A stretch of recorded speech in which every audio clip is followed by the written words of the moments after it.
Start. Hi guys, my name is Fiona and this is Conversations with Fee. Welcome back. And first of all, before I say anything, thank you to the new subscribers who are on the block and really appreciate. Let me take it again. Okay, I shouldn't say hi guys. I've been told before that I say hi guys, and some people don't take that lightly. So I'll just say hello, my name is Fiona and this is Conversations with Fee. Welcome. If you're new to the channel, welcome. You're really welcome. Thank you so much to the new subscribers. If you're not new, thank you for returning. Welcome back. Yeah, this is Conversations with Fee. Doing an introduction is very weird. I'm still getting used to it. Anyway, so I apologize for my absence. I've been absent for a couple of days.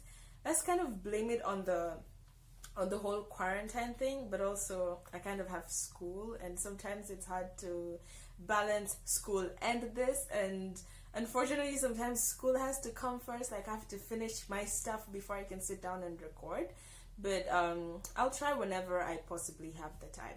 So today I want to talk about something that is very important that I really should have addressed a very long time ago, but I still haven't done it, so I should do it today, and that is finances, right?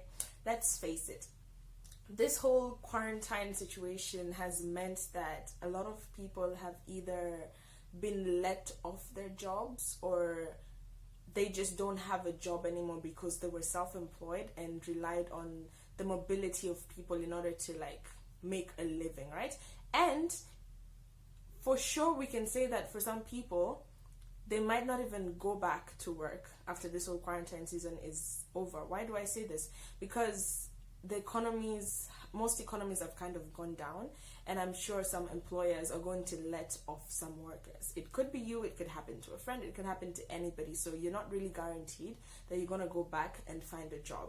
So what does this mean, especially for people who have families? So this would mean that they're probably not going to be able to provide financially as they used to, and this can cause a lot of strifes within homes. Especially if your home is a Christian home, this is something that you really want to avoid at all costs. Like this is the one small thing that the enemy can really use to break your home. And one thing we really need to understand, that this quarantine season, it could do two things, yeah? It could either make a family, let's say a family that never used to spend time together at all. Mom's always busy, dad's always busy, the kids are always busy doing their own kind of thing. This could be a chance for that kind of family to get together and develop a relationship. And there's also the family which can be broken by this. You know, that being together can cause a lot of strife, especially when the financial matters start to come in, and this could break this family completely, right?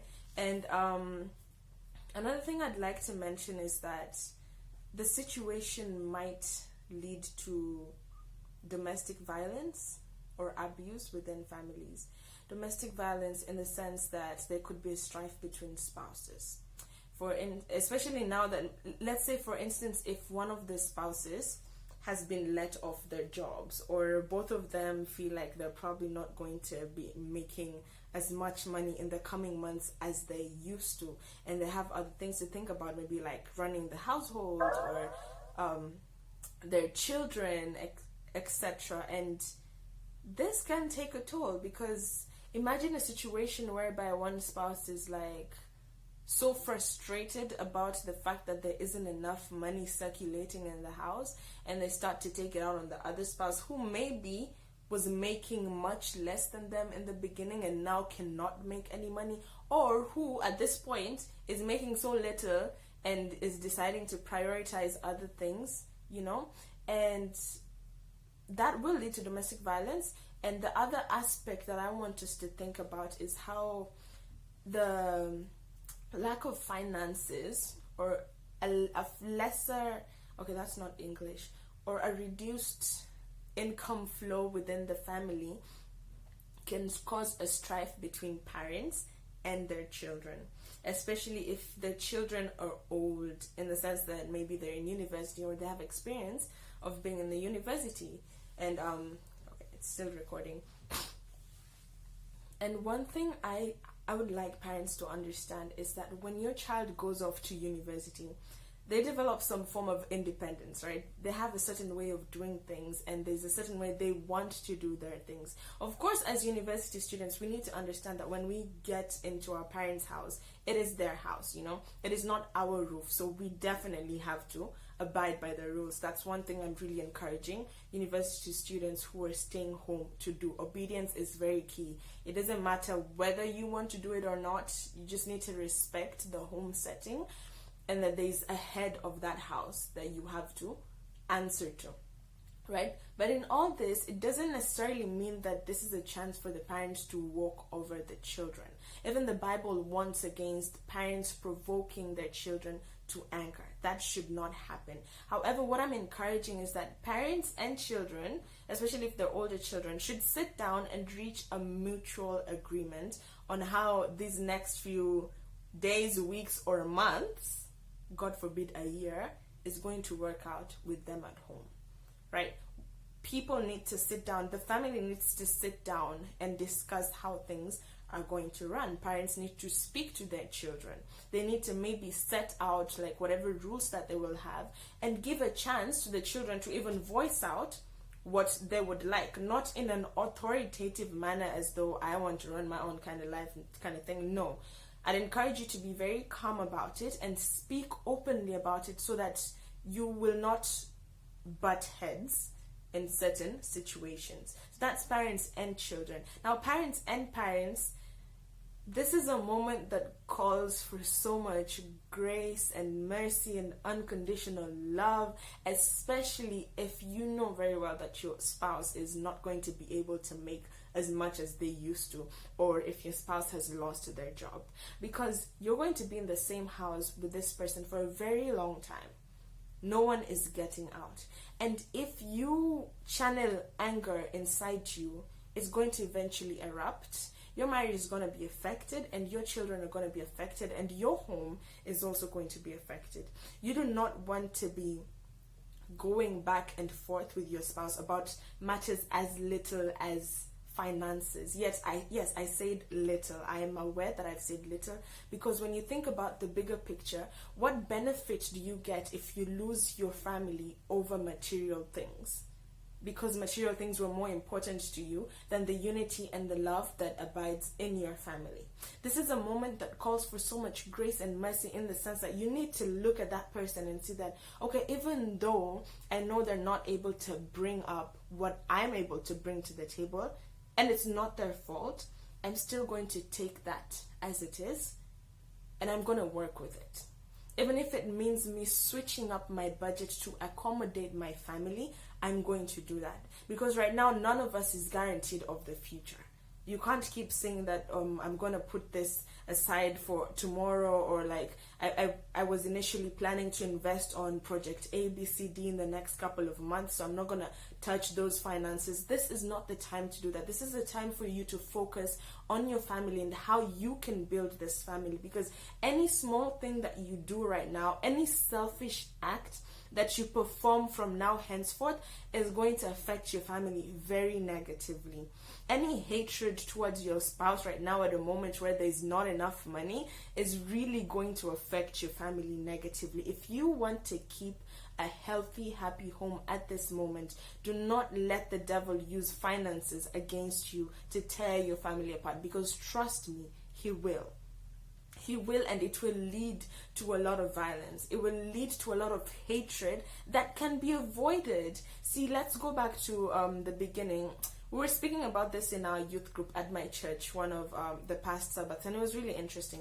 It was about Cain, and when he presented his offering to God, and then he was kind of, should I say, angry, right? And God asked him, why are you angry?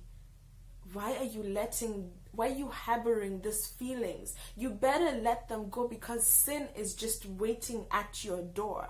And if you hold on to this, it's going to come in and it's going to lead you to doing something unthinkable. How else did the thoughts of murdering somebody come into Cain's mind? You know, sometimes it's the small feelings or thoughts that we harbor into ourselves that open doors to so many other things that we shouldn't even have, you know, because allowing that feeling to just keep piling up in your body is like you planting a seed and watering it, and you keep watering it. What happens when you water a seed and give it all the right conditions for it? It will grow. It will grow from a plantlet into a huge tree that will bear fruits, and not good fruits but bad fruits. Be careful what you're planting at this moment in your family. Please, I'm asking all of you, do not let finances get into the way of how your family is going to live.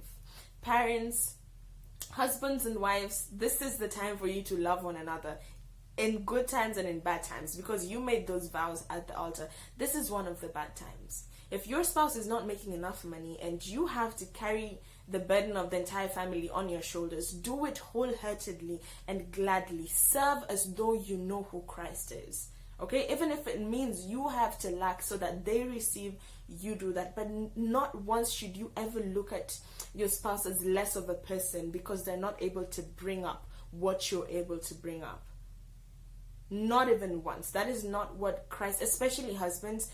Christ says, husbands, love your wives as Christ loved the church.